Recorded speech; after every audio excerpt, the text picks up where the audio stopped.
Ser podcast. En La Ventana acontece, que no es poco, un relato personal de la historia, con Nieves con Costrina, Cadena Ser.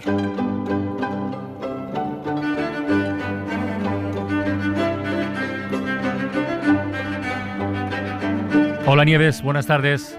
Hola Carlas, buenas tardes, ¿qué tal? Mira, hoy si te parece vamos a completar la serie que iniciamos la semana pasada, la conocida como Guerra de los Boers, que ha dado hasta el momento mucho de sí, ha dado muchísimo, sobre todo para conocer cómo fueron los comportamientos coloniales en África y cómo algunos de los propios ocupantes coloniales acabarán a guantazos entre ellos, ¿no? Hoy el fin de la historia, después de que Gran Bretaña ganara esa guerra, hoy el fin de la historia es el comienzo de otro drama, terrible además, el del apartheid, ¿no? Así como suena. Así como suena. Así es. No. Esto ha sido tremendo. Yo espero que se pueda seguir bien el hilo de esta historia porque es un follón. Se sigue muy bien. Bueno, al final de la guerra anglo-boer, que fue en 1902, habíamos dejado un inmenso territorio que ocupaba todo el pico sur de África bajo el mando del Imperio Británico. Pero ese inmenso territorio seguía a su vez dividido en territorios que se autogobernaban, con políticas diferentes, con elecciones propias y tal, para entendernos pues como si fueran autonomías, ¿no? Este sistema de autogobiernos, esto no le gustaba, no le venía bien a Gran Bretaña. Los británicos necesitaban un territorio unificado. Nada de Transvaal por un lado, Orange por otro y por otro los del Cabo. No. Eso tenía que ser un estado único, dominado por el Imperio Británico, bajo la soberanía del rey británico. Y eso finalmente se alcanza en 1910. Ahí nació la Unión Sudafricana. Y ahí es cuando se tomó en Londres una tremenda decisión que ya solo llevó a que todo lo que estaba muy mal empeorara. La Cámara de los Comunes, con mayoría liberal en aquel momento, yo no quiero ni pensarlo si hubieran sido conservadores. Bueno, es que en aquel momento eso de liberal era solo una etiqueta vacía. Bueno, y aún hoy, pero en fin, lo dejamos para otro momento. Y hoy más vacía todavía, sí. Bueno, pues aquella Cámara de los Comunes decidió que en ese nuevo estado la población negra no tendría derecho a voto ni derecho a la propiedad de la tierra. De todo lo que les habían prometido, nada, absolutamente nada. La mayoría de los negros sudafricanos lucharon al lado de Gran Bretaña contra los Boers. Y claro, y cuando ganaron los ingleses, dijeron los negros, pues ya ha pasado lo peor. A partir de entonces creían que serían ciudadanos con derechos. Y no, los ingleses habían mentido. ¡Qué sorpresa! Please allow me to introduce myself. I'm a man of wealth and taste. I've been around for a long, long year. Stole many a man's soul of faith. I was around when Jesus Christ had his moment of doubt and pain. Made damn sure the Pilate washed his hands and sealed his face. Pleased to meet you. Hope you guessed my name. But what's puzzling you is the nature of my game. Lo que has dicho último es muy fuerte, ¿eh? Es decir, los británicos se molestaron al menos en dar una explicación de por qué habían faltado a su palabra.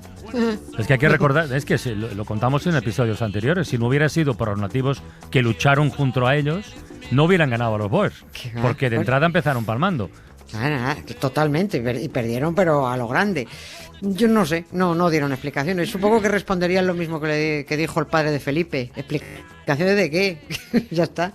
Tampoco dieron explicaciones a los árabes 8 años más tarde, cuando después de prestar ayuda a los británicos en la Primera Guerra Mundial se quedaron tirados sin su reino prometido. Si es que no tienen escrúpulos, no tenían escrúpulos al menos.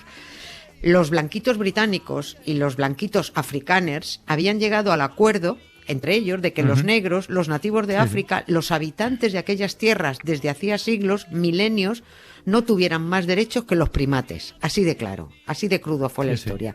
Los señoritos diputados londinenses, con todo su golpe de flema británica, lo ratificaron así en el Parlamento a miles de kilómetros al norte. Y listo, allí votaron, alejados de aquellas tierras.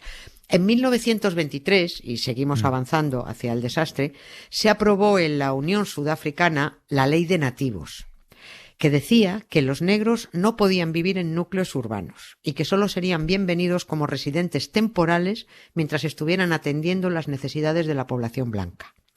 Se impusieron una cosa que llamaron controles de afluencia, o sea, controles policiales, para preservar el espacio urbano para blancos y reducir el acceso de los negros. Ahí se impuso ya un control absoluto. Avanzamos más y ya estamos a un paso del apartheid. En 1930 habían pasado 20 años desde la creación de la Unión Sudafricana.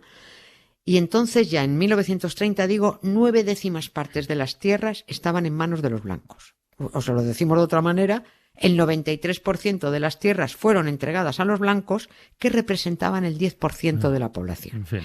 Sí, pues, por supuesto, los 2 idiomas oficiales que se impusieron fueron el inglés y el neerlandés, que luego se llamó el neerlandés indescifrable, que luego se llamó afrikaans, ¿no? Pero el idioma nativo zulú no contaba para nada. Es tremendo porque, en fin, se puede entender que en un momento dado de la historia alguien tome decisiones equivocadas y el principio del siglo XX, pues igual, yo qué sé. Pero es que por lo que vas contando, cuando más avanzaba y más progresaba el mundo, más retrocedía Sudáfrica. Totalmente. Es que iban en direcciones contrarias. Totalmente, y además estaban ahí abajo. ¿Quién se iba a ocupar de esos que estaban ahí abajo, ¿no? Es un caso único en el mundo, junto con Israel, porque el sistema de apartheid es el mismo. Es la deshumanización del negro, del palestino, para que a los blancos sudafricanos, a los israelíes, no les importe verlos reventados. Da igual, no están viendo seres humanos. Aunque el ser humano tenga dos añitos, da igual. Lo más grande es que la Unión Sudafricana estaba considerada un Estado democrático, donde no votaba el 90% de sus habitantes. Esto es muy gracioso. Todas las elecciones celebradas, todas las elecciones celebradas en la Unión Sudafricana desde 1910 hasta 1961, que es cuando ya nació la actual República Sudafricana, y hasta que en los años 90 fue elegido Nelson Mandela, todos los jefes de Estado y todos los presidentes del gobierno eran afrikaners, racistas, gente mala donde las hubiera. Claro, si solo votaban ellos, se votaban ellos. Y hasta ahora no lo habíamos dicho, pero todos muy cristianos, protestantes, como los británicos, solo que estos son los británicos son anglicanos y los afrikaners eran calvinistas, pero bueno, mismos perros cristianos con distinto collar. How many times you've been had, and I wonder how many plans have gone bad. I wonder how many times you had sex, and I wonder, do you know who'll be next? I wonder,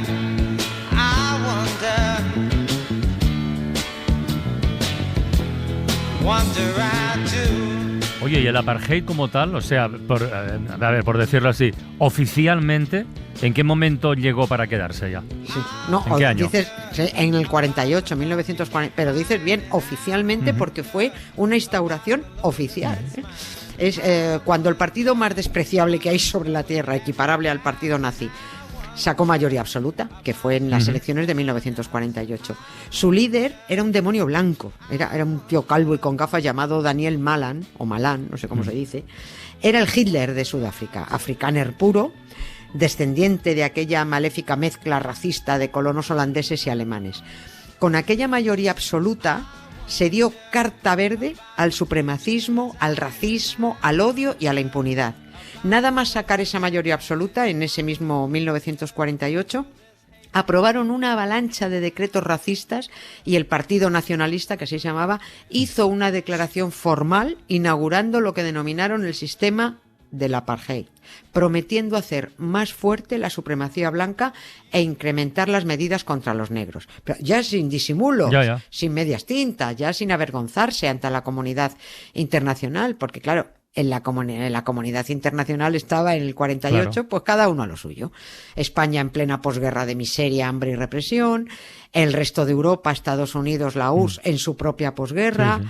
Bueno, los blancos crearon allí en Sudáfrica un bonito eslogan que decía Gewag KKK, que recuerda las 3 Ks del Ku Klux Klan, claro. Con toda la intención, pero significaba cuidado con los negros, los indios y el comunismo. Gewag, Kafir, Kuli comunismus. Esto es en afrikáans. En afrikáans, vale. dicho en afrikáans. Oye, los negros, los comunistas, pero los indios también.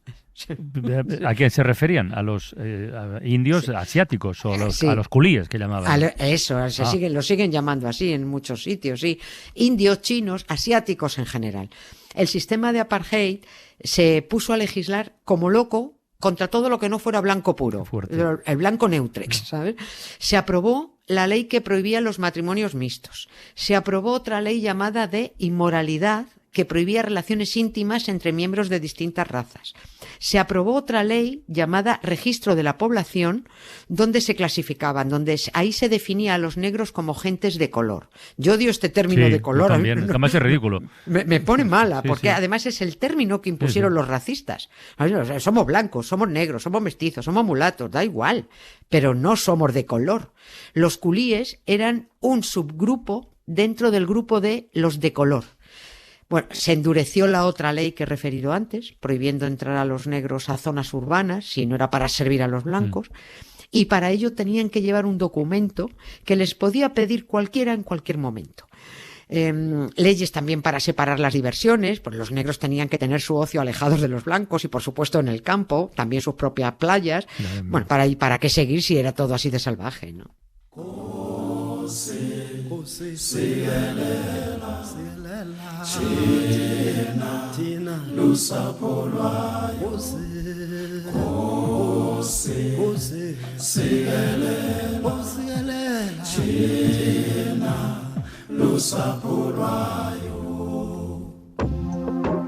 Qué bueno es hacer memoria, ¿eh? Porque es que esto que estás contando ocurrió anteayer. Hace nada. Por eso hay que preguntarse en qué momento la comunidad internacional empieza a fijarse en Sudáfrica. O sea, ¿qué decía la ONU? Ya sé que la ONU no te gusta mucho, pero ¿qué decía? ¿Qué decía la ONU? Sino que a mí me gusta la ONU, lo que me gustaría es que hiciera sirviera algo. para algo, que fuera efectiva, no que diera discursitos. Pues la ONU muy graciosa, la ONU miró a Sudáfrica en 1960. Pues ya tardó. Claro, ya llevaban los blancos machacando negros desde hacía 12 años, pero ocurrió que en ese año, en el 60, hubo una matanza de 69 negros durante una manifestación pacífica que se conoce como la masacre de Sharpeville. Sí. Y dijeron los señores de la asamblea, uy, ¿qué pasa por allá abajo? ¿Qué pasa por allá abajo en África? Pues nada, dijeron, pues están con eso que llaman apartheid y con lo que llevan desde 1948, pim pam, aplastando vidas y derechos de los negros. Y ahí dijo la ONU, uy, eso no puede ser, vamos a votar medidas. Y la asamblea votó en masa para instar a todos los Estados miembros, a todos, a romper relaciones diplomáticas con Sudáfrica, a boicotear los productos sudafricanos y a suspender todas las exportaciones a Sudáfrica. Esto fue en 1960. ¿Tú has hecho algo? Pues ya está. Ahí quedó la cosa. Nadie hizo nada. A Sudáfrica se la refanfinfló la ONU y dijeron, y mira, y además, en recochineo ante vuestras inútiles amenazas, vamos a encarcelar a Nelson Mandela. ¡Hala! Y ahí es cuando lo encarcelan. Y ya está. Luego la ONU siguió haciendo durante los siguientes años declaraciones condenando el apartheid, pero bueno, como los países del mundo que conforman la ONU no hacen caso de lo que ellos mismos acuerdan, pues todo es una gran pantomima.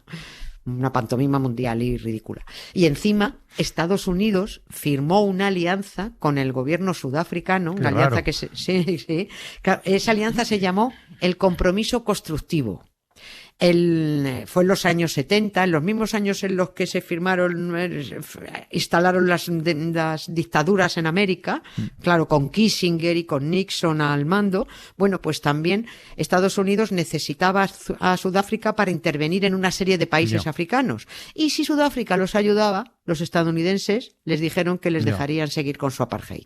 Así funciona el mundo. Oye, por cierto, has citado la matanza de Sharpeville, pero la gran matanza en la historia de Sudáfrica fue la de Soweto, que fue en los 70 también, precisamente, ¿no? En el 76. 1976, sí. Eso. En el 76, madre mía. Ahí murieron 700 estudiantes.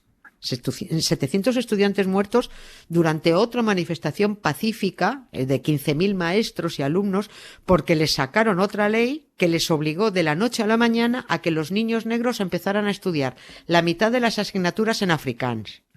Aquello fue tan salvaje, aquella represión fue tan sangrienta, la gente además empezaba a ver cosas por televisión. Bueno, pues por ahí se empezaron a dar pequeños pasos hacia el fin del apartheid. Se dejó que los negros crearan sindicatos en el 79, se permitieron matrimonios mixtos en 1985, los negros pudieron pasar a los núcleos urbanos en el 86, pero la violencia no paraba de crecer, las manifestaciones no cesaban, millones de negros ya se rebelaron, hubo miles de muertos, 50.000 activistas detenidos, pero dio igual, hasta que Estados Unidos no dejó de apoyar a Sudáfrica, no empezaron los verdaderos cambios que llevaron al final del apartheid en 1994 y la llegada a la presidencia de Nelson Mandela. ¿Y qué quieres que te diga? Es que por eso Israel está donde está, porque así lo quiere Estados Unidos y porque el mundo es flojo, es hipócrita y cobarde. Al margen de los asesinatos, el racismo y la xenofobia, hay otra cosa en común en los dos casos de apartheid sudafricano e israelí. Y eso es que en esa base del conflicto están los británicos. Es verdad. Son los directos responsables de haber permitido que los israelíes robaran las tierras a los palestinos y los directos responsables de haber abandonado y entregado a los africanos negros a los africanos blancos. Pues felicidades, ¿no? Joder. Tremendo. Ya.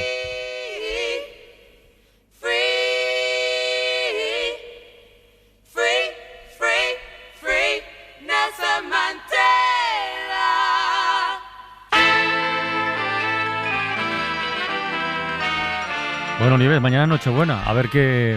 Y pasado Navidad. Y pasado Navidad, a ver qué contamos. Ya siento haber acabado con... No, un recuerdo muy necesario, muchísimo, de verdad. La vida es así de dura. Ay, y más en estos tiempos. Un beso. Otro para ti, Nos vemos Carlas. pronto. Pásalo bien, pásalo muy igualmente. bien. Un beso, Adiós. chao. Para no perderte ningún episodio, síguenos en la aplicación o la web de la SER, Podium Podcast o tu plataforma de audio favorita.